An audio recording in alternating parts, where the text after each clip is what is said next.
fechado. Boa noite a todas e a todos.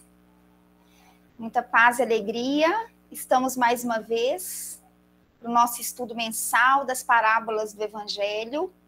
O objetivo é a gente refletir em torno das 40 parábolas contadas e ensinadas por Jesus.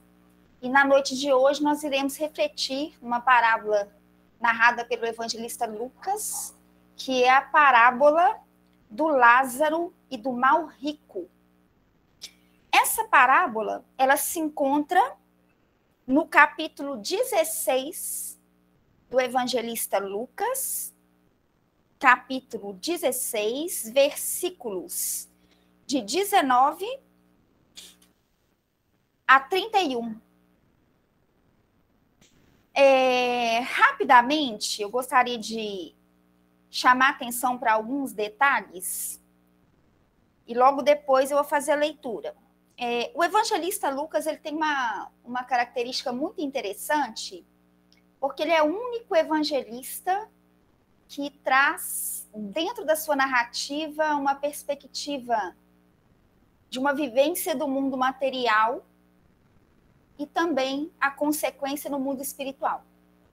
Então, essa parábola especificamente é uma parábola que vai falar da existência de dois indivíduos, dois personagens, Lázaro e o mal rico, e vai falar das escolhas que eles fazem ou da forma que eles viveram quando aqui se encontravam encarnados e qual que foi a consequência dessas escolhas, dessas vivências no mundo espiritual. Então, essa especificamente é uma característica do evangelista Lucas.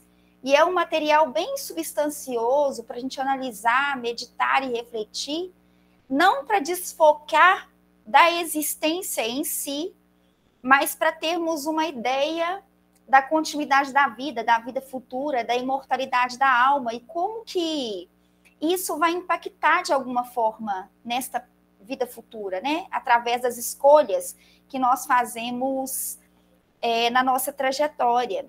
E é uma parábola explorada pelo codificador, pelo professor Allan Kardec, na obra O Evangelho segundo o Espiritismo. Ele escolhe essa parábola num capítulo que vai tratar sobre a riqueza, sobre o dinheiro, né? Não se pode servir a Deus e a Mamon. Então, essa é uma das parábolas, é um dos ensinos evangélicos que ele escolhe para fazer as suas observações, alguns comentários e explicar. Então, uma das coisas que o codificador chama atenção e acrescenta dentro da própria abordagem, conteúdo evangélico, acrescenta para a gente que o dinheiro em si, a riqueza em si, não é o problema em si não está no dinheiro. E aí nós vamos tentar descobrir, através dessa parábola, se o problema não é o dinheiro, qual é o problema então? Porque que nós vamos encontrar uma condição muito desafiadora de um dos personagens. E aí, geralmente, muito se reflete em torno do dinheiro, colocando que o dinheiro é a raiz de todos os males, que o dinheiro é a maldição. Só que o evangelho não coloca o dinheiro como maldição. E aí nós vamos buscar a compreensão com Lucas e também refletir sobre o ensino coletivo dos espíritos superiores para identificarmos aí qual que é a raiz desses problemas relacionados à riqueza, ao poder e ao dinheiro. Eu vou começar fazendo a leitura. É uma passagem grande, e eu vou chamar atenção para alguns pontos aqui, que são os pontos chaves da parábola, só para a gente não perder a riqueza de detalhes que o evangelista Lucas coloca para a gente. Ora, havia um certo homem rico, vestia-se de púrpura e linho finíssimo, e vivia todos os dias regalada e esplendidamente. Havia também um certo mendigo, chamado Lázaro, que jazia cheio de chagas à porta daquele, e desejava alimentar-se com as migalhas que caíam da mesa do rico. e os próprios cães vinham lamber-lhe as chagas. E aconteceu que o mendigo morreu e foi levado pelos anjos para o seio de Abraão.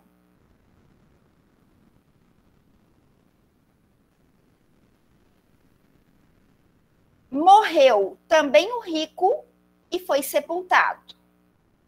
E no Hades ergueu os olhos, estando em tormentos, e viu ao longe Abraão e Lázaro no seu seio.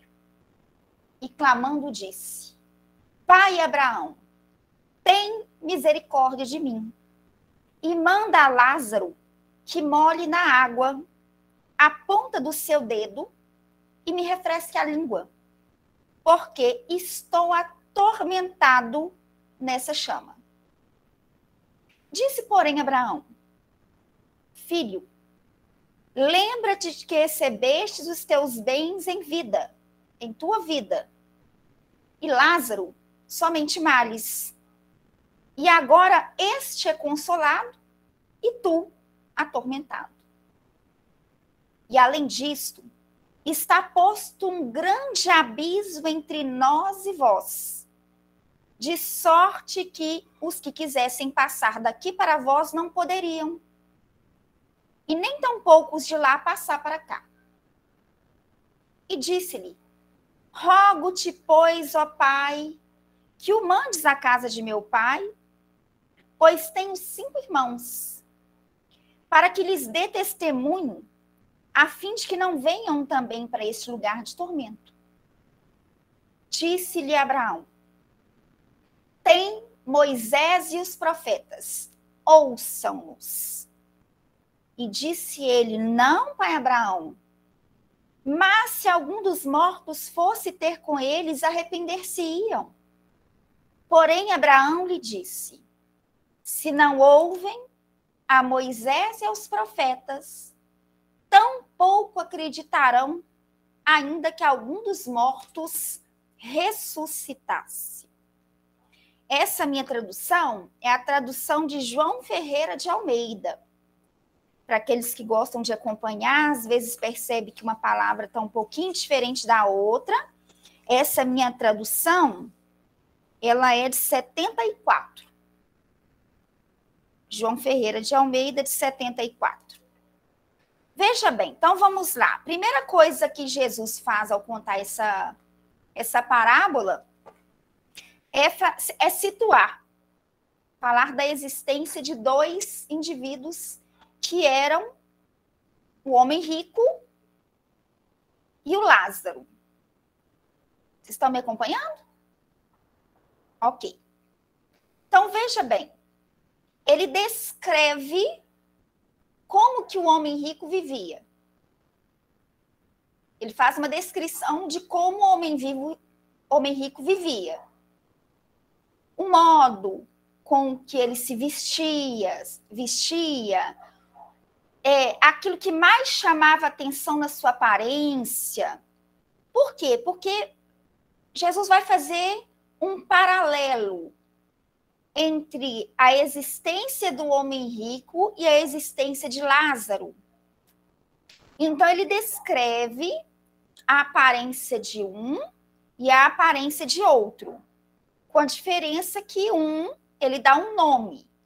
Para o Lázaro, ele deu um nome. Para o rico, não. Então, veja bem. Primeira figura que ele menciona na parábola, o homem rico. Deram nome para ele? Não. Que homem era? Não sabemos. Mas sabemos que era um homem rico.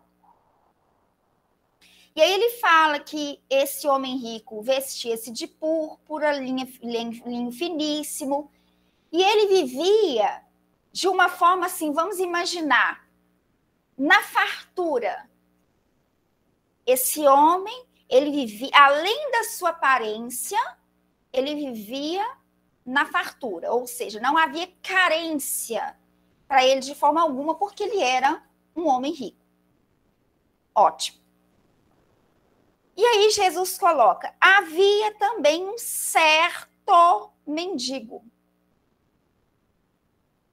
havia também um certo mendigo. Quem que vem antes? Olha, veja bem, homem rico, certo mendigo, chamado Lázaro. Primeiro vem o mendigo, depois o nome dele. Lá em cima vem homem rico. Homem rico, embaixo nós temos certo mendigo chamado Lázaro. Isso é importante destacar porque nós vamos refletir sobre isso, tá? Por que será que Jesus deu um nome para o homem mendigo, para o mendigo, e não deu um nome para o homem rico? E aí ele vai explicar, ele vai fazer o contraste. Veja bem, como que era a aparência desse Lázaro? O contrário do homem rico, o Lázaro, ele não destaca a vestimenta do Lázaro, mas ele destaca a condição física do Lázaro, que era um homem cheio de chagas. Então, veja bem, além de mendigo, ele era chagado. Ele era um homem cheio de chagas. E detalhe, era um desabrigado. Ele não tinha um abrigo. Ele vivia na porta do homem rico. Estão acompanhando? Vivia na porta. Ele não vivia próximo. Não, ele vivia na porta do homem rico. E aí, logo depois de Jesus fazer a apresentação dessas duas personagens, ele fala assim, que Lázaro desejava alimentar-se com as migalhas que caía da mesa do rico. Veja bem que aqui já começa, Jesus já começa a apresentar o posicionamento interior do Lázaro. Jesus começa a observar e a trazer para a gente, a revelar, a relatar uma postura, uma atitude do Lázaro que fará toda a diferença para ele. Porque aqui nós não vamos encontrar um mendigo e um doente revoltado. O que ele queria era comer das migalhas. Ele não queria sentar à mesa com o homem rico, ele não queria o que estava na mesa do homem rico. Ele contentava-se com as migalhas. Isso está claro para todo mundo? Ficou claro? Porque esse panorama é interessante, é importante, a gente tem que esmiuçar, entender, porque senão fica superficial e a gente vai pensar, pode ser que muita gente vai pensar assim, ele foi direto para o seio de Abraão porque ele era miserável. Ou porque ele sofreu. Então, bem-aventurados que sofrem. Para você ser uma pessoa bem-aventurada, tem que sofrer, você tem que ser mendigo. E o que o Evangelho vai apresentar é um outro panorama. Tanto que, se nós observarmos, inclusive, a forma com que o codificador ele estrutura essa parábola, nós temos a parábola do Lázaro e ele acrescenta algo extremamente importante, que é a parábola do Lázaro e do mal rico. Para deixar isso claro. Então, veja bem, repito, o Lázaro não desejava o que estava na mesa do rico, ele queria apenas as migalhas. Porque uma migalha também alimenta. Geralmente, nós não damos tanto valor às migalhas. Geralmente, nós não damos grande valor às pequenas coisas, às pequenas porções. E isso, para a gente entender a temática dinheiro, isso é um ponto talvez mais importante da parábola. Então, ele desejava alimentar-se das migalhas caídas da mesa do rico, mas ele não tinha, ninguém dava para ele as migalhas, nem as migalhas. E aí o texto continua dizendo que os próprios cães vinham lamber-lhe as chagas. Ok.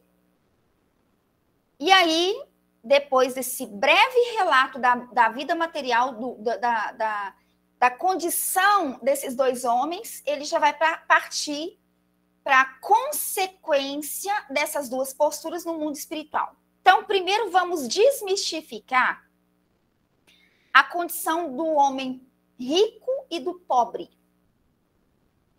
Primeira coisa, tanto a riqueza quanto a pobreza são oportunidades que a vida nos oferece para desenvolvermos habilidade e inteligências que são específicas e relacionados a cada situação.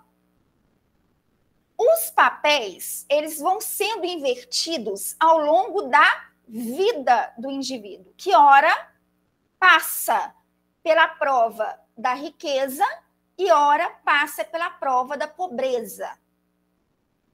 E aí vem um ponto que é importante. Veja bem, apesar de que nós vamos encontrar expressões miséria, tanto no Livro dos Espíritos quanto no Evangelho segundo o Espiritismo. Mas é interessante, a gente tem que separar que a miséria é criado pelo próprio egoísmo humano. Só existe miséria no mundo devido ao egoísmo humano. A pobreza, ela faz parte do processo. Porque uma condição de igualdade em termos de valores, isso não é possível. Devido às funções, mesmo se nós distribuíssemos numa tentativa de criar uma condição igualitária, nós não iríamos conseguir devido à própria diferença de aptidões, de funções e por aí vai. Então, veja bem, essa condição da pobreza e da riqueza são ferramentas transformadoras da realidade do ser. Porque geralmente nós tendemos a achar que feliz é o indivíduo que é rico e coitadinho do pobre. Isso aí, gente, é superficial. Isso é superficial. O mais importante, e aí que vem as oportunidades dos estudos, que devem acontecer em alguns momentos de uma forma mais aprofundada, para a gente ir trabalhando essas potencialidades que são desenvolvidas em duas áreas, tanto na riqueza quanto na pobreza. Se nós tivéssemos um tempo, a gente ia adentrar nesse assunto, mas aí eu já passo por religar aí e colocar para o ano que vem o tema, prova da pobreza e da riqueza, porque esse é um tema que deve ser explorado e deve ser estudado para a gente ter um entendimento sobre a vida. Porque senão pode acontecer do espírita ser um espírita revoltado. A indignação deve fazer parte do indivíduo que vive numa condição social, que vive na polis, né, na política, porque a miséria, volto a repetir, é fruto do egoísmo humano. A miséria. Né? Só existe miséria no mundo devido ao egoísmo humano. Então, veja bem, no Sermão da Montanha, Jesus fala assim: olhai as aves dos céus, não plantam, nem colhem, nem ajuntam em celeiros. Não plantam, nem colhem, nem ajuntam em celeiros. Contrário do ser humano. A natureza é rica. A vida nos oferece em abundância.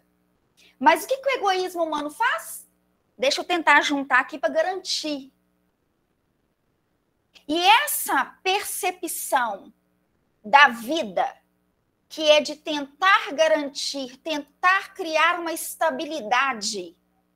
Gente, primeira coisa que já tem que detonar, já chutar logo e destruir logo é a ideia de estabilidade. Não existe. Não existe. Não existe nada estático, fixo. Tudo está em constante processo de movimentação, mudança, transformação. Isso é da vida. E aí, o que o egoísmo humano faz? Tentar juntar em celeiros, abarcar o máximo possível, como a garantir uma estabilidade, um suporte de poder, porque nesse ponto a riqueza é um suporte de poder, que uma coisa é o poder, sem o dinheiro, outra coisa é a riqueza sem o poder. Mas a riqueza é um suporte de poder. E aí, veja bem, que nessa condição, uma vez que o indivíduo retém para si, naquele pensamento de que tudo para mim, eu quero garantir que a vida é assim, pronto, você tira migalha da mesa do outro. Você não tira nem o prato, não, feito, não. Quero que Darcy Ribeiro, nosso queridíssimo Darcy Ribeiro, virava e dizia: o meu sonho é ver o povo brasileiro comendo pelo menos 3 vezes por dia. 3 vezes por dia. Porque isso aí é uma condição que foge da realidade de muita gente. Então, o dinheiro não é algo que deve ser acumulado. Veja bem que eu peguei um trechinho do Sermão da Montanha que Jesus dá uma noção para a gente de como deve ser o nosso posicionamento, porque aves do céu é condição do espírito. Ele fala: olhai as aves dos céus, olhai os lírios do campo. Nós estamos como lírios plantados na terra, mas a nossa condição é de aves do céu. Então, tem que viver como tal. Por mais que a gente, através do próprio social, do exercício social, do desenvolvimento da potencialidade, da inteligência, a gente comece a nos vestir como lírios do campo, é transitório. Porque o texto fala ali. O lírio é lírio hoje, mas amanhã será arrancado e lançado fora. Por quê? Porque passa rápido. Isso é a condição do mundo corporal. Mas a condição de espíritos, aí é outro patamar. Por quê? Porque na condição de espíritos, nós vamos buscar a riqueza que não perece, a riqueza que não se perde. Que está na substituição do tudo para mim pelo tudo para nós. Tá claro? Quando eu me vejo como uma herdeira da vida, como aquela que possui uma natureza espiritual e não material, eu não vou querer ganhar só agora. Então, eu vou substituir o eu, o para mim, para nós. Então, veja bem, o Lázaro queria apenas a migalha. E foi negado a migalha. E aí, o que acontece? Quando a gente vai observar como que se dá a manutenção de obras que são obras para benefício do povo, como que funciona a questão? A questão que funciona para uma obra, para um projeto, ele ser mantido, ele precisa da migalha de várias pessoas para fazer a coisa circular. Então, eu vou citar aqui 3 instituições que prestam um trabalho para a sociedade gratuito, filantrópico, e que precisa da colaboração de doadores. Mas veja bem, você pode pegar uma instituição por mês e doar para aquela instituição, não pode? Pode. Você separa lá, olha, o que eu consigo doar é R$50. Beleza. Você pode doar os 50 todo para essa instituição, ou você pode fragmentar isso e doar para 3. Nós temos o Hospital André Luiz, nós temos o Lar Fran e temos o Núcleo Assistencial Caminhos para Jesus. Nós estamos aqui em 13 pessoas. Se cada pessoa doa R$20, isso é somado. Geralmente, a tendência é virar e dizer, mas não sobra nada, assim, eu vou doar R$10. A pessoa desmerece o valor. Para você, pode não ser nada. Mas esses R$10 somados a 100 pessoas, a 1.000 pessoas, você mantém um projeto. Você mantém uma ONG, você mantém uma instituição. Porque a questão não é você chegar lá e doar por ano R$5.000 para a instituição, R$1.000 e nunca mais voltar, não ter vínculo com a instituição. O que mantém essa instituição é o elo de ligação entre você e a instituição. Então, você faz uma doação, você chama outra pessoa para participar também. Vai ter um bazar, você divulga. A questão que muitos de nós não compreendemos é que a gente não precisa de doações gigantescas, a gente precisa da migalha movimentada. Porque a migalha que se movimenta é a migalha que alimenta. A gente oscila muito. Então, principalmente nesse momento de pandemia, a gente viu mais ainda o quanto é instável. Muita gente perdeu o emprego. Então, aí a pessoa, às vezes, vai sobreviver de quê? Ela vai sobreviver ali, ela faz um trabalho ali, ela faz uma prestação de serviço e tudo. Se você se compromete com uma instituição de doar R$10 por mês, independente dessa oscilação do próprio sistema, você consegue manter a doação de R$10 por mês. Agora, o que acontece? A pessoa coloca lá R$300 como doação, primeira queda que tem, o que ela faz? Corta a doação. Porque ela não conseguiu perceber que não é uma doação de 300, é a doação. E é a doação de todo mundo.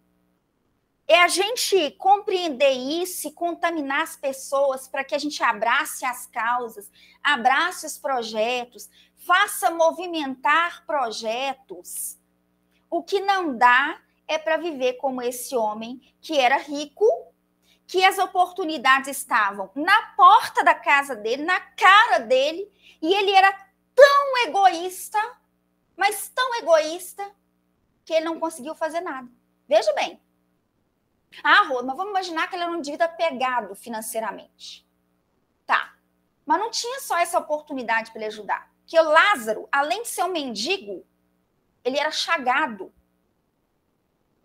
O que torna o homem rico, não só rico de dinheiro, mas rico de oportunidades e de situações, né? Oportunidade de auxiliar aquele mendigo. Porque ele não precisava só da migalha que caía da mesa para se alimentar, mas ele precisava de outros componentes também, porque a situação de saúde dele era precária. Então, o egoísmo, e tem uma lição do Livro dos Espíritos que nos falam sobre isso. Quando o codificador pergunta assim, será que existe alguma pessoa que não tem condições de ajudar? E aí eles falam assim, todas as pessoas têm condições de ajudar. Só o egoísta, aquele que está cego pelo egoísmo, é que não vê as oportunidades de ajudar. Porque, volto a repetir, não há ninguém que seja tão pobre que nada possa doar. Tá claro para todo mundo isso? Você não tem que ser rico para doar. Você tem que ter amor. Você tem que ter misericórdia. Você tem que ter compaixão. Você tem que ser uma pessoa engajada. O que é? O que está precisando aqui? Qual que é a causa? Qual que é a situação? Coloco isso porque o Hospital André Luiz, por exemplo, que é uma instituição que foi criada para ser filantrópica, e é uma instituição particular, ela poderia estar sendo sustentada pelo movimento espírita. Mas as próprias instituições não compram a causa. Não existe também da parte do hospital uma divulgação, marketing pesado para o movimento espírita, o pessoal comprar a causa. Porque a gente ainda está naquele negócio, naquela questão que a pessoa tem que ir falar com você 1000 vezes, às vezes, para você abraçar um projeto. Né? Então, assim, O Caminhos para Jesus, por exemplo, quando dá o Natal, o seu aniversário, eles fazem questão de mandar uma cartinha. Por quê? Para te lembrar que eles existem. Mas nós não podemos esquecer da quantidade de espíritos que estão ali sendo cuidados de forma amorosa, carinhosa, por uma instituição que é toda filantrópica. Toda. Ou seja, aquela instituição lá precisa vender uma caneca para o visitante que está indo conhecer para se manter. Né? Porque se a gente, às vezes, ali no seio familiar, você tem 4, 5 pessoas e você vê o valor que é para você viver, imagina 20, 30 crianças, vou chamar aqui de crianças com paralisia cerebral. O valor que não é isso. O Hospital André Luiz tem atualmente 13 pacientes internados de forma voluntária, filantrópica. Sabe quanto custa isso, gente? Uma internação a cada 10 dias é em torno de R$7 mil. A cada 10 dias é em torno de R$7 mil. Então, faz a conta. Um paciente não fica menos que 2 meses, os casos graves, não. E aí a gente vai multiplicar, então, os 13 pacientes vezes 21 mil de cada um. É muito caro para manter um trabalho desse. Então, é o que eu disse e que eu gosto de repetir, eu vou repetir mais uma vez. Às vezes, as oportunidades de auxiliar estão na nossa porta. Mas às vezes a gente pensa, mas eu tenho tão pouco, eu não posso ajudar muito. Não é essa a questão. A questão é não se fazer cega por uma situação que um pequeno movimento de amor, de compaixão, de misericórdia muda por completo a vida de quem passa pela provação e pela dificuldade. Porque só da pessoa perceber que está sendo visto, que está sendo lembrado, que alguém pega um copo com água e dá para aquela pessoa com amor, com carinho, com respeito, só isso já muda por completo o sentimento daquele indivíduo.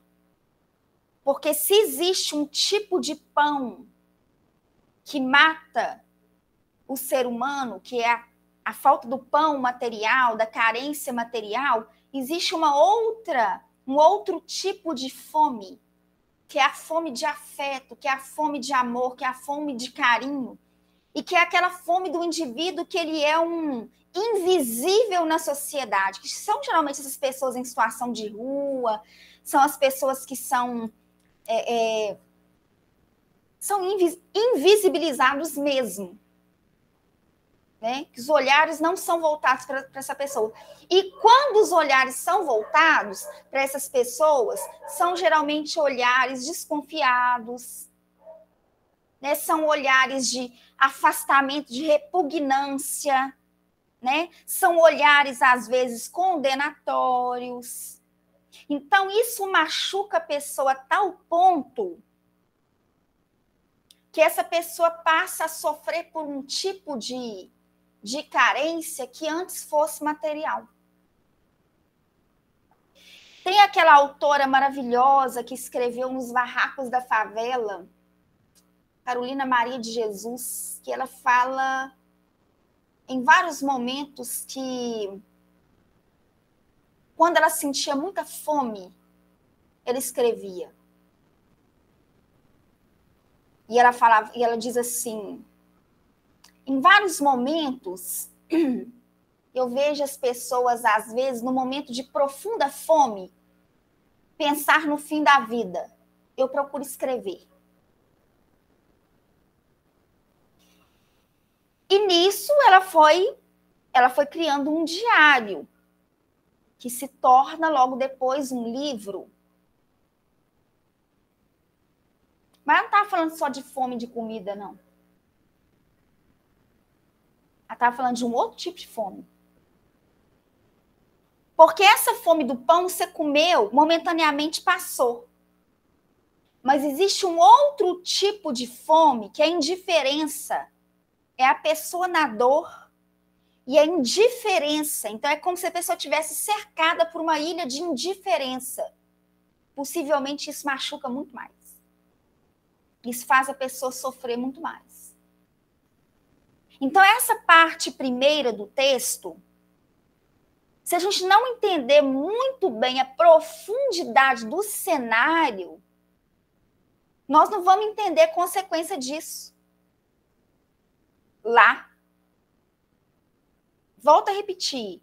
Esse homem era rico de possibilidade de auxiliar. Mas a condição que ele chega no mundo espiritual é de mendigo. Por que os papéis se invertem? Uma pessoa egoísta enriquece em quê? Uma pessoa que só pensa nela enriquece em quê? Que valor que tem isso? A pessoa pensar só em si. Né? Tem o Mateus Levi, ele tem uma passagem que eu gosto demais, que é os dois cegos de Jericó. E essa passagem dos dois cegos de Jericó, e talvez para o ano de 2024, a gente faça, depois de acabar as parábolas, a gente faça as curas do evangelho. A gente vai observar que o doente é a gente. Isso é muito comum.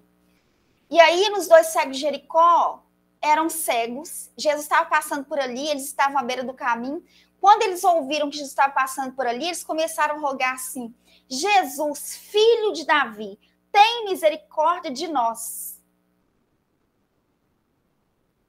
Isso é de uma riqueza, isso é de um valor, porque eles não pediram para si. Ambos estavam na mesma situação. Ambos eram cegos. Ambos desejavam ser curados.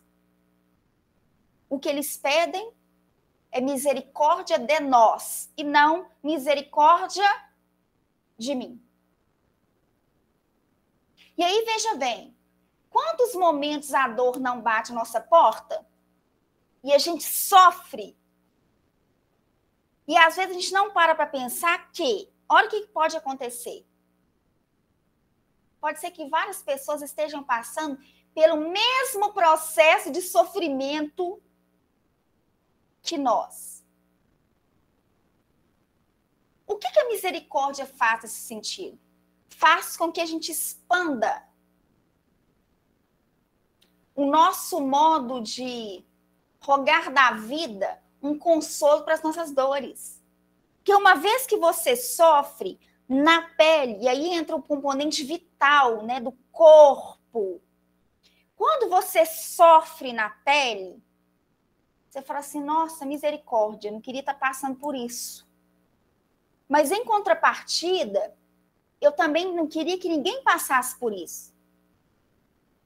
O que significa a palavra misericórdia? Que daqui a pouco nós vamos explorar, mas já vou introduzir aqui para a gente facilitar a nossa conversa. A misericórdia é você ter compaixão pela miséria alheia ou pela miséria do coração alheio. A experiência pode ou não, experiência na dor, pode ou não fazer com que a gente desenvolva um sentimento de misericórdia. No caso do Lázaro, ele, embora estava numa condição de um mendigo, de um chagado, porque, olha, não basta uma humilhação, não. Há males que vêm para mais males ainda, né? Miséria pouca é bobagem. Não basta ser miserável, não. Tem que estar cheio de chagas ainda para acabar de complicar. Porque vocês já viram que o problema é assim. Quando vem logo um pacotão, né? Você trabalha em questões. E aí, se você for uma pessoa fraca, você se revolta. E aí, nossa, eu repito, se você for uma pessoa fraca. Porque se for forte, não. Você estufa o peito e fala, olha, é o que tem para hoje. É a Carolina Maria de Jesus. Já que eu tenho fome, não posso mudar a minha realidade, eu vou escrever. Se torna a grande escritora brasileira. Lá no barraco, lá na favela.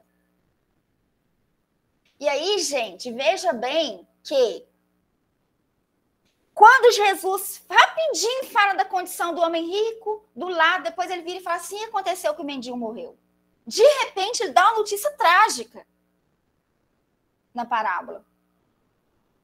Ele mata logo os dois personagens. Para mudar a nossa percepção sobre a vida. Porque, volta a repetir, às vezes a gente fica com uma visão equivocada que é, então eu vou pegar minhas coisas todas, eu vou vender, dar para os pobres, vou ser uma pessoa miserável diante da vida, porque aí eu vou para o reino dos céus. Não, não vai. Não vai. Só de se ter esse pensamento já demonstra uma tacanice mental e uma pobreza de conteúdo espiritual. Porque, volta a repetir, olha o cenário aqui, ó, não tem nada a ver com fora. A parábola vem mudar por completo a nossa percepção da vida. Tadinho do fulano, né? Cheio de problema. Pode ser que a pessoa esteja no ápice do êxito espiritual e a gente vê a pessoa como coitada. E aí, nós vamos ter uma percepção que ela é evangélica, que ela é espiritual, ou a gente vai ser espírita materialista? Porque se for espírita materialista, a gente vai achar bonita quem sai na caras. Nossa, que vida maravilhosa. Né? Nós estamos falando de quê? Porque se você pegar um Ike Batista, aquilo é vida de êxito? É aquilo que o pessoal chama de vida de êxito? É pouco para nós. Isso é pouco. Isso é pobre para nós. Estou me referindo a um êxito que o indivíduo consegue alcançar dentro de um dos maiores milionários do Brasil, que a raiz disso é o quê? Corrupção, é envolvimento com N coisa. Entende isso? É dinheiro sujo. É isso que a gente chama de êxito? Porque se a gente começa a invejar essa exuberância do homem rico, de que a gente está invertendo valor, que não quer dizer nada. E quando a gente começa a estudar minuciosamente o espiritismo, a gente vai entender o risco que é,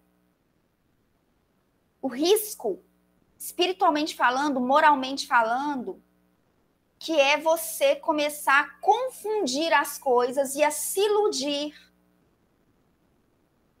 e a se tornar uma pessoa fascinada por esse lugar que ele é fluido demais. Não é todo mundo que vai agir como Angelina Jolie, que além de ser uma mulher maravilhosa, belíssima, ela ainda usa a sua beleza e a sua fama, o seu êxito profissional para beneficiar as crianças no Haiti, na África. Que ela faz questão de chegar lá, passar pelo tapete vermelho, tirar uma foto escandalosa, vender por não sei quantos mil e reverter o dinheiro todo. Inteligente é ela. Se eu estivesse lá, talvez eu ia perder minha reencarnação. Porque só de ser ter uma beleza daquele nível, eu já ia passar o rodo. Vocês não iam passar, não. Aí, tá vendo? Por isso que não pode pôr no YouTube. Passar o rodo. Eu ia passar o rodo. Pensa uma mulher bonita daquele tanto. Não, ela fala, já que eu tô aqui mesmo, nessa futilidade, eu vou arrancar o dinheiro desse povo. Ela faz uma foto bem forçada, vende por milhões e reverte o dinheiro todo. Quem que ia ter essa inteligência, senão uma pessoa boa, pessoa com coração bom? O próprio Ayrton Senna, que eu gosto sempre de lembrar, falar de Ayrton Senna, não, ele era o feraço da Fórmula 1. Não, ele era um feraço em tudo. Em tudo. Ele era aquela pessoa que ajudava instituições, ONGs, né? Fundou uma instituição na calada. É mais ou menos assim, já que eu tenho dinheiro para mais de metro, deixa eu fazer alguma coisa útil aqui. São esses que a gente tem que olhar e falar, nossa, fulano é fera mesmo. Viu? Esse é fera. Por quê? Porque ele vê o seguinte, ele fala inutilidade. É a pessoa que vê e fala, isso é bobagem, é hipocrisia, é inutilidade, que o universo da fama é esse. Você está sendo aplaudido enquanto você está no viral. Depois que acabou o viral, você não é ninguém. É assim. Essa é a realidade. Hoje em dia, através das redes sociais, das mídias, a gente tem isso. Isso aí não é novidade para mais ninguém, mas o pessoal quer 1 minuto de glamour. 1 mês de glamour e por aí vai. Só que Jesus, ele pega 2 versículos para falar de uma existência e o resto dos versículos todos para falar sobre a consequência disso após a morte. Para mostrar para a gente qual a vida de fato que a gente quer obter, não no sentido exterior, mas da subjetividade humana. Volto a repetir, a pessoa pode ser uma pessoa cheia de riqueza e de posses. A pessoa pode ter o poder que for, mas ela vai pensar no todo e não em si. Isso faz toda a diferença. E aí ele começa matando o mendigo, né? Como que era o nome do mendigo? Pode falar, gente, eu leio lá. Ele falou que Lázaro morreu? Está na Bíblia de vocês isso aí? Porque se tiver, adulterou. E aconteceu que o mendigo morreu. Não foi o Lázaro que morreu. Tá claro para todo mundo isso? A fase, tudo passa de Maria de Nazaré. Morreu o mendigo e o chagado. E aconteceu que o mendigo morreu, foi levado. Opa, foi levado? Por quem foi levado? Esse homem, ele era conhecido. Ele tinha um grupo de afins. Ele não estava sozinho. Ele podia estar solitário, do ponto de vista social, ele podia estar solitário. Mas ele não estava sozinho, do ponto de vista espiritual, porque ele foi levado. Ele foi levado para o seio de Abraão. Para mostrar para a gente, esse termo seio de Abraão é o amparo da providência divina. Que Abraão é o pai Abraão. É o pai da nação hebraica, da nação judaica.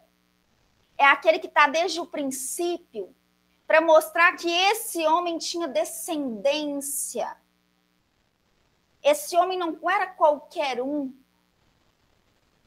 Ele foi acolhido no seio de Abraão. Ótimo. E aí, o evangelista diz, Jesus diz, morreu também o rico e foi sepultado. Jesus não fala que o mendigo foi sepultado. Ele não estava morto. Só é sepultado quem está morto.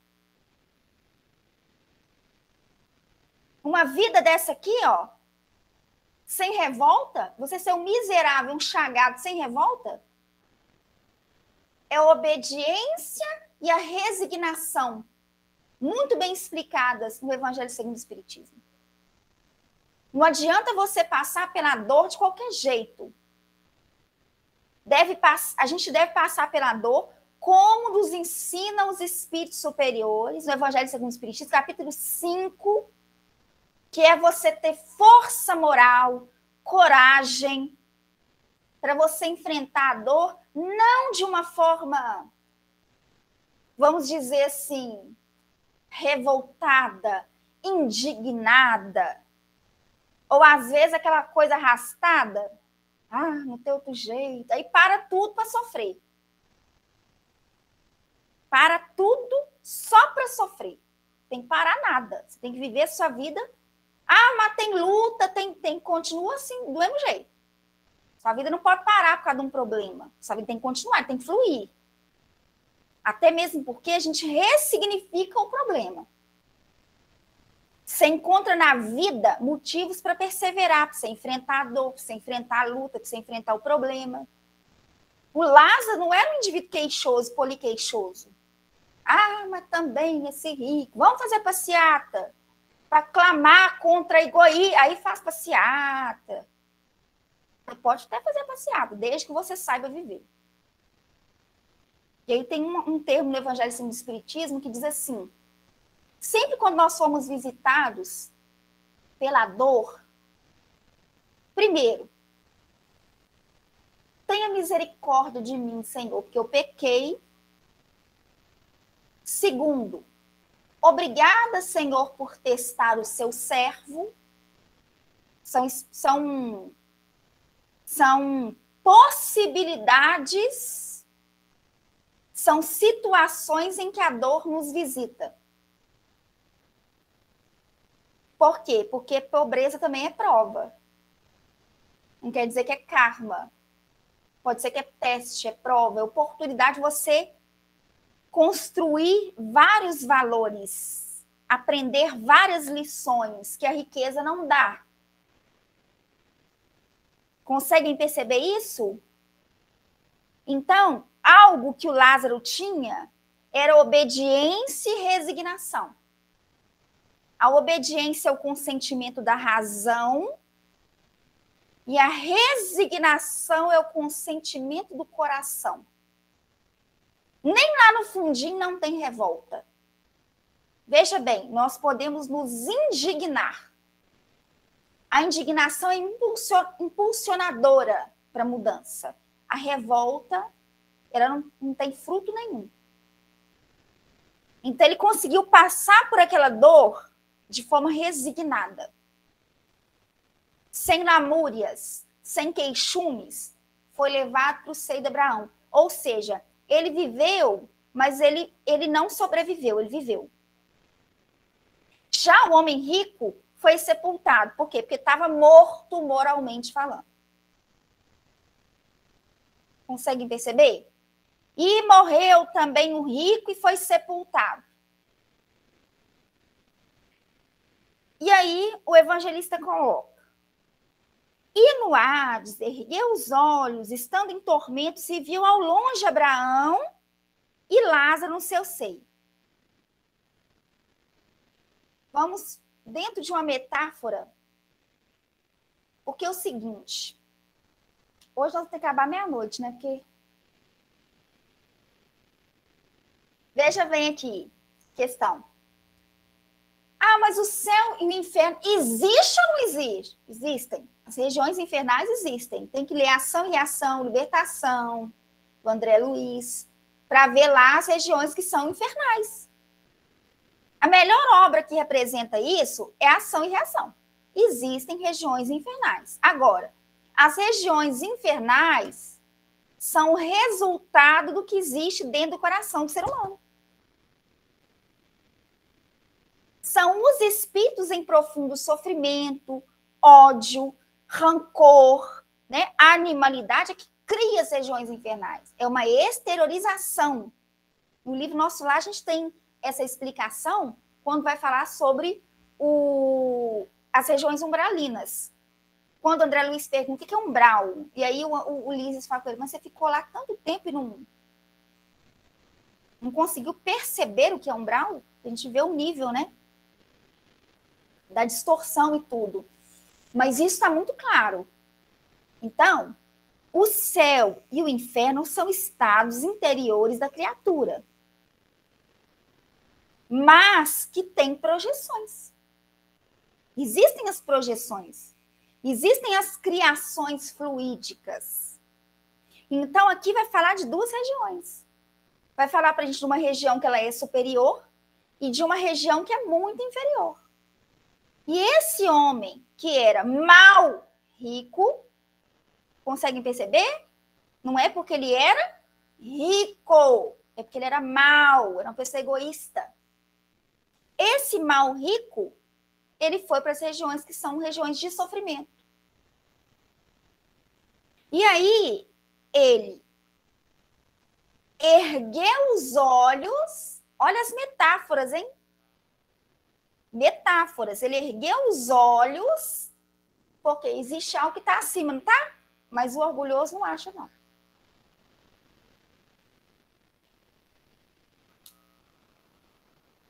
O orgulhoso não acha que tem ninguém acima dele, que ele é o maioral. Dita regra, faz isso, faz aquilo. Ó, não dou.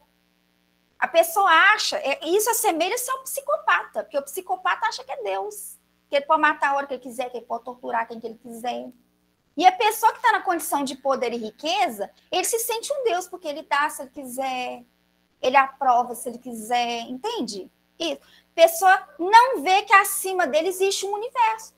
Existem pessoas que são mais instruídas, o orgulhoso não vê isso, o orgulhoso acha que está no topo. Existem pessoas mais inteligentes, pessoas mais sábias, existem aqueles que são mais ricos, mas a pessoa acha que não. Essa metáfora dele lá no fundo do abismo, olhando para cima, isso é de uma beleza, porque a humildade faz com que a gente olhe sempre para cima e olhe para baixo também. Essa fluidez, a presença da humildade faz com que a gente sempre busque a inspiração, busque a referência divina por um constante aperfeiçoamento, mas se inclina também para auxiliar, para compartilhar aqueles que estão abaixo. O egoísmo não, é só aquela coisa rígida. E aqui ele ergue os olhos ao céu, em tormentos, e aí vem a dor que ela é moral, a vergonha. E aí o Voltaire podia aparecer aqui agora e contar para a gente. E falar da experiência dele, porque não teve quem passou mais vergonha no mundo espiritual do que o irmão Jacó. Do livro Voltaire. Ergue os céus estando em tormento. Veja bem, o Lázaro não teve tormento também? Teve, mas passou. Ué, mas e esse tormento aqui do homem rico? Veja bem, às vezes a pessoa, se ela olhar para dentro dela, ela vai encontrar o vazio. Ela vai encontrar a carência. Ela vai encontrar várias coisas que estão desajustadas. Mas na vida, no nosso cotidiano, a gente tem várias coisas que nos distraem. Vocês já observaram isso? E uma pessoa que ele é dotado de uma grande soma de valores, que tem o poder de compra, que é o poder de compra, essa palavra quer dizer muita coisa. A gente deve saber mais ou menos, quem tem salário fixo, deve saber mais ou menos de que recebe. Você recebe e fala assim, eu pago com de água, luz, telefone, internet, ou deixo tudo estourar e vou para o shopping e compro tudo de... A pessoa tem um poder de compra. Aquela sensação do poder de compra mascara tanta coisa. É tipo um chocalhinho que você balança para a criança e a criança esquece o motivo pelo qual está chorando. Mas a raiz da dor está lá.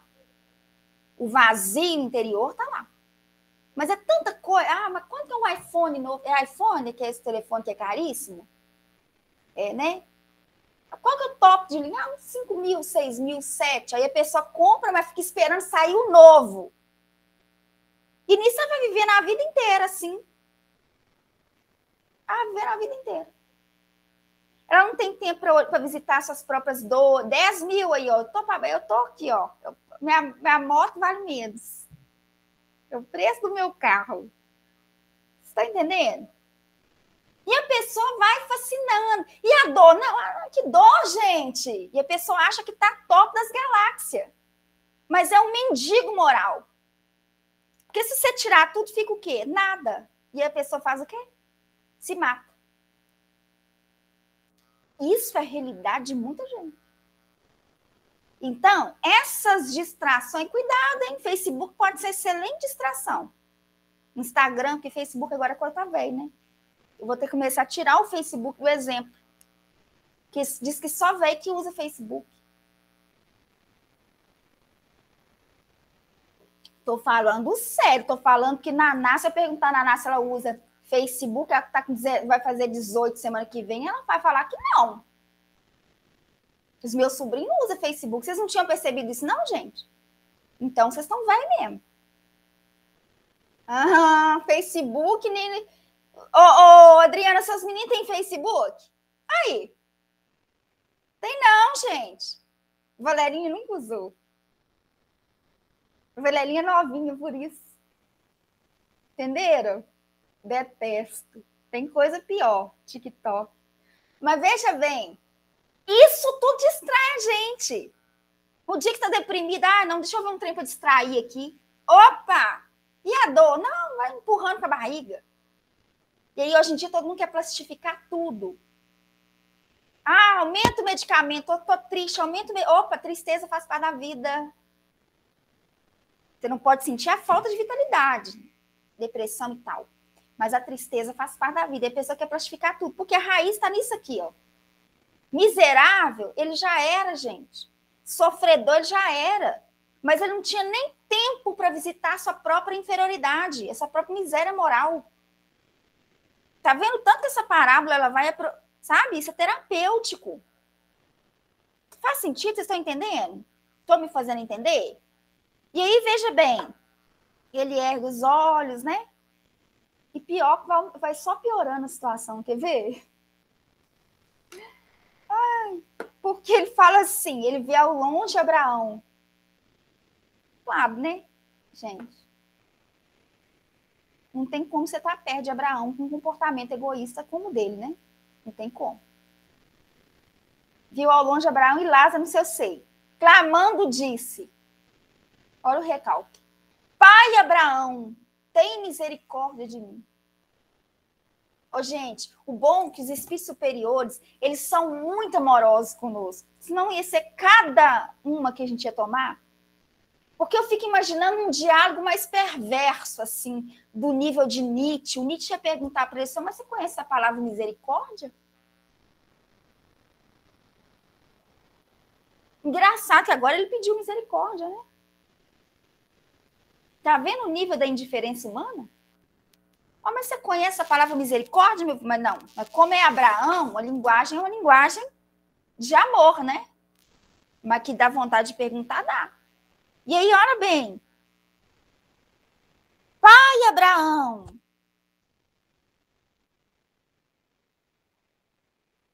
Tem misericórdia de mim. Olha, de mim. E aí vai o limite dele da falta de noção, porque ele fala assim: manda Lázaro que molhe a água, molhe o dedo na água, a ponta do dedo, e me refresque a língua que eu estou atormentado nessa chama. Gente, o figurinha não tem noção nem de onde que ele está, e nem da condição. Ele ainda quer mandar ainda. Manda Lázaro. Meu filho, baixa a bola, isso aqui não é ninguém, não. Ele não entendeu quem estava em cima, não. Ele achou o seguinte: eu sou rico, sou poderoso, né? E isso é fixo. Ele não entendeu. Nessa hora ele não foi humilde. Nessa hora e nas demais também. Isso aqui, gente, é quase uma anamnese espiritual. É quase um prontuário espiritual, isso aqui. Através disso aqui, aí a Camila poderia falar melhor, que ela é dada da psicologia, através do que a pessoa fala, do posicionamento da pessoa, de como a pessoa se posiciona, conduz as suas ideias, você faz um diagnóstico da pessoa. Ele era o sem noção. Total. Total. Imaturo espiritual. Mendigo espiritual. E aí ele fala, né? Manda a Lázaro que molhe na água a ponta do seu dedo, me refresque a língua, porque estou atormentado nessa chama. Diz, porém, Abraão, filho, nossa, essa parte aqui é maravilhosa. Olha como que Abraão fala com ele. Filho, está morto moralmente, está lá nas regiões de sofrimento, é um mendigo da alma. filho. Porque, veja bem, quem não se comportava como filho era o mal rico. Ele não se comportava como filho. Porque o filho que compreende seu lugar de filho, ele tem um sentimento que deve predominar, que é aquela percepção da irmandade universal. Ele não é filho sozinho, não, gente. Consegue compreender? A pessoa não é filha sozinha, não. Pai, Abraão, é pai só seu? Ou é pai de todo mundo? O carinho que ele tem por você é o carinho que você tem que ter para o outro. Porque a manifestação do amor de Deus somos nós em relação ao outro. Mesma coisa, por exemplo, nós temos várias instituições aqui representadas. Nós temos Francisco de Assis, nós temos o irmão Garcês, nós temos o Bittencourt Sampaio, temos o quê? O que mais aqui? Francisco de Assis também, Sheila, e por aí vai. Esses espíritos, o Glacos, esses espíritos, Albino Teixeira e por aí vai. Esses espíritos, eles estão como espíritos, eles estão na erraticidade. Existe uma impossibilidade desse espírito materializar um socorro para uma pessoa. Então, esses benfeitores espirituais contam conosco para a manifestação do cuidado com os outros e do amor para com os outros. É como se as mãos de Francisco de Assis devem ser as nossas. O amor de Sheila, que é a mentora do enfermo, eu acho que todo filho de Sheila tem que se vincular a tarefas relacionadas a doentes. Deve ter um compromisso principal com os doentes. Por quê? Porque é como se o amor de Sheila visitasse os corações através de nós. Porque senão fica desconectado. Ah, tem o Bezerra também, né? Bezerra de Menezes, a Vilminha. Então, Bezerra, o médico dos pobres. Ok, então vamos dar continuidade à missão de Bezerra, de Francisco de Assis, de Albino Teixeira, de Glacos Flamínio, e por aí vai. Essa condição, não adianta a gente ter uma relação com o divino num pensamento de que eu vou ser favorecida. Abrigo da Luz também, Bezerra de Menezes, né? Eu vou ser favorecida por Deus. Não há preferências.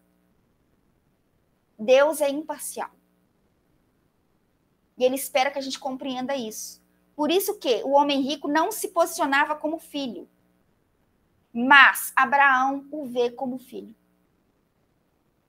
Por quê? Porque embora a pessoa esteja equivocada, ela não deixa de ser amparada, ser auxiliada. Tanto que existe um diálogo entre Abraão e ele. Filho. Olha que coisa linda isso. Quem que ia querer chamar um Hitler de filho? Filho. Lembra da mãe de Judas que teve vergonha dele? Que esconjurou, chamou ele de monstro? Isso na erraticidade.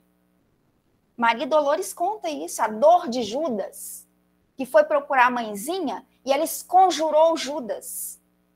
Aqui não. Aqui a pessoa passando por um momento de equívoco, de pequenez moral, é visto como filho. Equivocado? Sim, mas filho. Filho. Lembra-te. Não, isso é maravilhoso. É quase uma sessão de psicanálise aqui. Lembra-te de que tu recebestes os teus bens em vida. Lázaro somente males. É justo isso, gente? Eu pergunto para vocês. Não é por causa do mal rico. O Lázaro só recebeu males porque o mal rico deixou de fazer sua parte. Ele só teve males devido ao egoísmo do mal rico. Porque esse mal rico poderia ter se tornado uma pessoa próxima do Lázaro.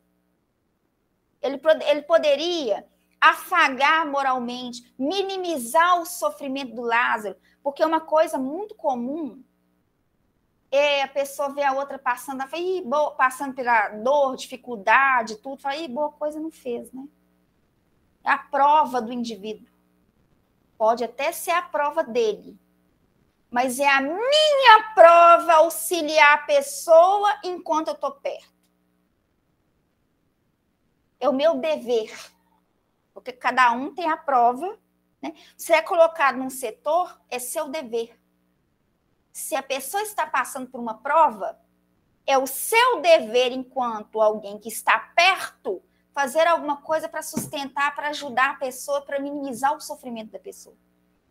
Não adianta, isso aí eu vou colocar uma coisa aqui, só como exemplo, nós teríamos infinitos para tratar. Isso é uma história baseada em fatos reais. É trágico, mas é uma realidade. Um pai que abusou de todas as filhas, que era uma pessoa extremamente agressiva, batia, espancava até desmaiar os filhos, chegou em determinado momento da vida, da existência, parou numa cama e ficou anos. E aí, quando as pessoas iam visitar e tudo via naquela situação, o pessoal virava e falava, fez por merecer. Porque a situação, as relações, a dificuldade da relação que esse indivíduo provocou foi tão perversa da dor que ele causou em cada um, que ele criou um distanciamento não só do ponto de vista da condição filial, mas do ponto de vista humano. As pessoas não conseguiam sentir compaixão. Tamanhas lembranças terríveis que ele causou no coração de cada um, na memória de cada um. Fez por merecer. E aí vem uma coisa que o Espiritismo convida a gente a tentar enxergar por um outro aspecto. Não estou dizendo que é uma coisa simples, fácil de fazer, porque senão é falso.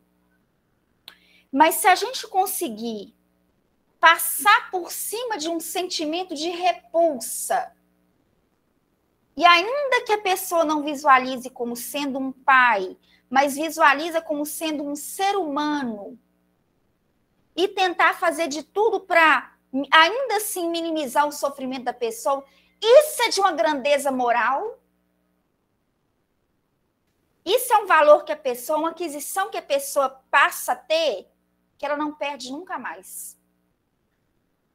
Porque você cuidar de um doente, uma pessoa que você ama, que fez um bem para você, isso é uma coisa. E já é um desafio, hein? Tem gente que tem nojo. Tem gente que vai limpar a bunda de uma mãe, de um pai, tem nojo. Imagina você cuidar de uma pessoa que você viu aquela pessoa abusando e torturando os filhos e de si mesma a vida inteira. E aí é onde a doutrina espírita fala para a gente, olha, se você conseguir colocar isso em segundo plano, você vai ter um avanço moral nisso. Por quê? Porque pode ser o pior ser humano. Quando ele está na condição de profundo sofrimento, ele merece ser acolhido. Pode ser qual for. Ah, mas ele merece ser acolhido? Não sei se ele merece ser acolhido, mas que nós merecemos dar o nosso melhor para envolver aquele espírito, para sensibilizar aquele espírito. Não pode ter certeza, vai ser a melhor semeadura naquele coração. Porque quando a pessoa está na dor, o terreno ali está fértil. O terreno está fértil. É assim que os benfeitores espirituais fazem. Eles pegam aqueles trastes, aqueles espíritos cruéis, aproximam a mãezinha. Quando aquele espírito dá uma abertura de arrependimento, eles aproximam a mãezinha. Para quê? Para acolher, para afagar moralmente. Então, isso aqui é tão lindo, porque embora havia uma distância entre o homem rico e o Lázaro, uma distância criada por ele mesmo, o amparo se faz presente. Então, veja bem, se faz presente em relação ao homem rico, através do esclarecimento. Ô filho, você lembra que na sua vida você só teve bens?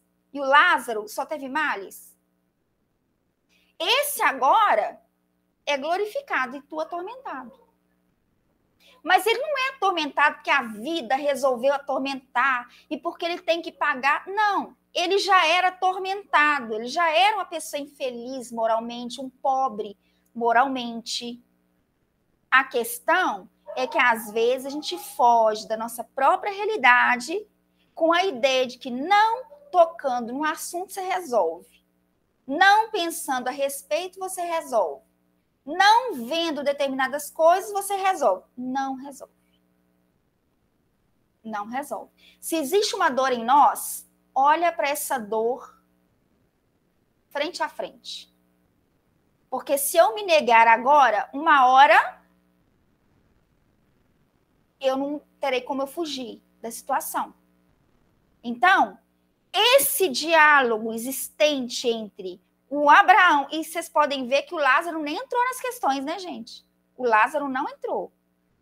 E aí ele fala assim, e além disso está posto um grande abismo entre nós e vós, de sorte que os que quisessem passar daqui para vós não poderiam, nem tampouco os de lá passar para cá. O que é isso que Abraão está querendo dizer para o homem rico? Existe um abismo entre nós e vós. Que abismo é esse?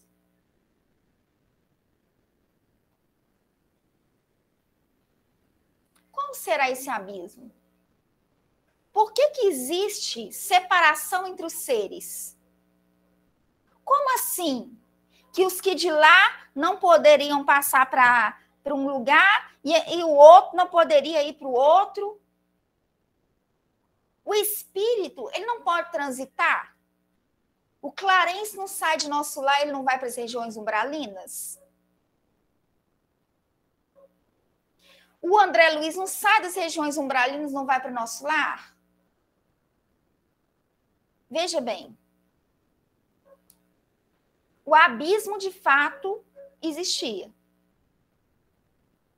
Se a gente tivesse um tempinho aqui, a gente ia refletir aí, ó. Pode ir falando aí, pelo menos um no chat aí, que aí a gente vai refletindo. Porque, veja bem, nós poderíamos falar assim, é a vibração, é a evolução espiritual. Qual foi o outro que vocês colocaram aí? A evolução moral, né? E por aí vai. Olha, veja bem. Será que quando eles estavam encarnados, eles estavam próximos ou distantes? Fala para mim, por favor. Pelo menos mexe com a boca aí. Eles estavam próximos ou distantes? Próximos. Fisicamente próximos, moralmente distantes. Confere, Vilma. Vocês compreenderam isso?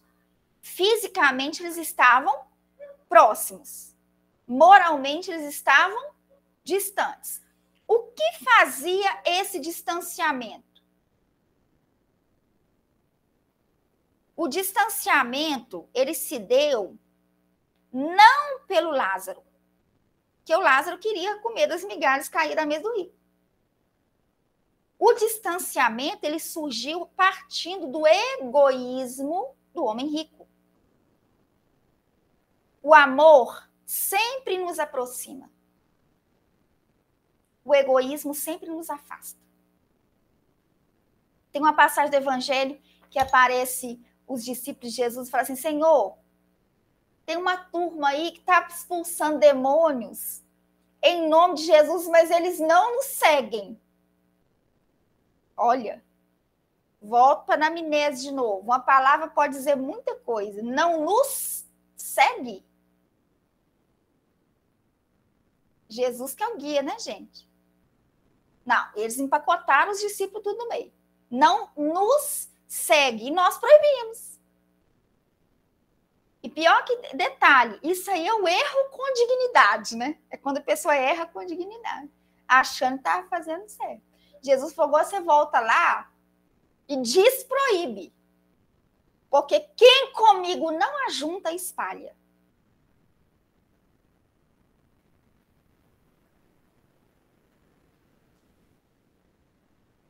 A minha postura me afasta ou me aproxima da pessoa? Me afasta. Deixa eu rever isso aqui. Quer saber se você vai acertar ou errar? É pensar nesse sentido. Isso me afasta da pessoa ou me aproxima da pessoa? Eu vou conquistar um amigo? Eu vou trazer a pessoa para perto de mim? Porque tem gente que fala assim, não, eu sou muito franca. Não, é grosso. É pessoa grossa. Que a fala da pessoa afasta o outro. Então, veja bem, há diferença. Há diferença. Tudo aquilo que nos afasta moralmente cria abismo. Mas quem criou foi o homem rico, gente. O Lázaro estava bacaninha lá com o Abraão e o grupo de espíritos. De sorte que os que daqui não podem passar para aí e nem os daí passar para cá. Por quê? Porque existem os patamares que uma pessoa não pode sair da região abismal e entrar, transitar por mundos superiores, não. Primeiro que não tem nem condições para isso. Vibratórias, condição moral, não tem. E segundo também, que até para os... E aí os mensageiros, essa obra do André Luiz Mensageiros mostra bem para a gente isso. Ah, mas e quem está acima pode descer com facilidade? Não, não é com tanta facilidade assim, não. Porque você só desce para erguer, mas você tem que estar em cima. Não adianta ir com boa vontade de despreparo, não.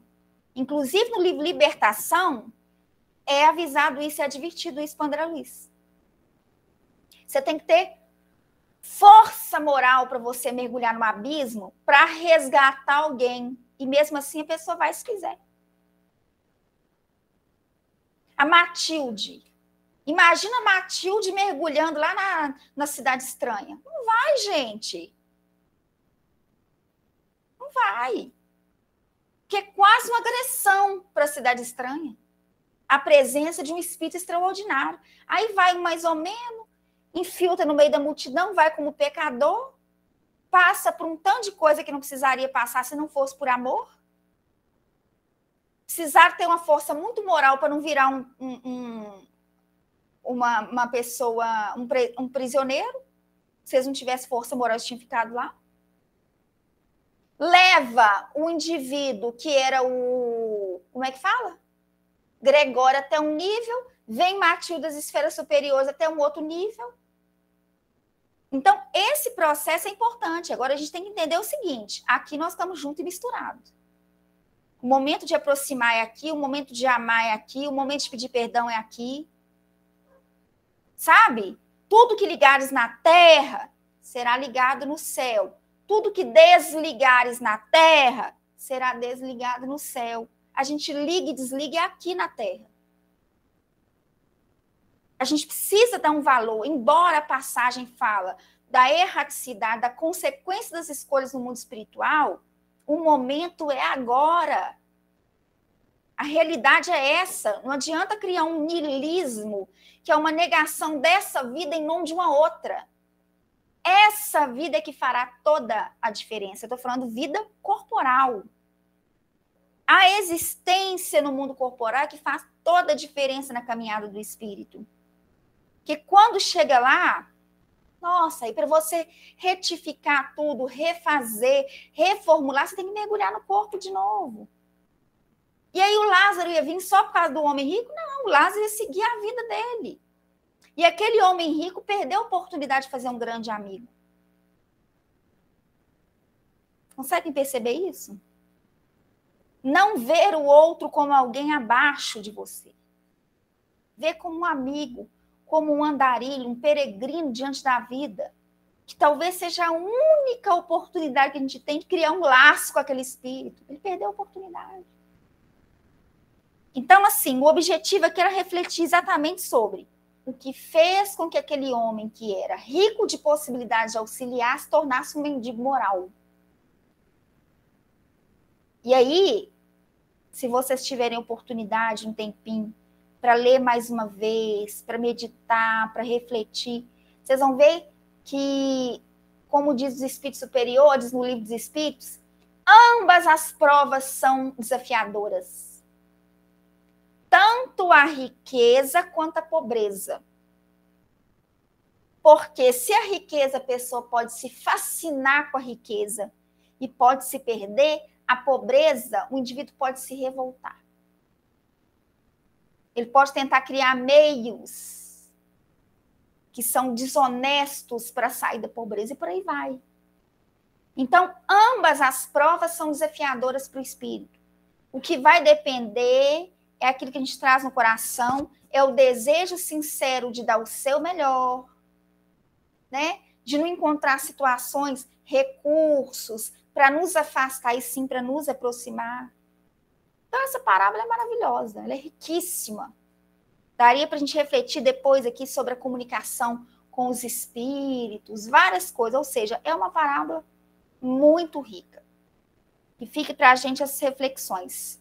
No mais, eu agradeço a atenção, companhia, que Jesus continue nos abençoando e fortalecendo nossos esforços.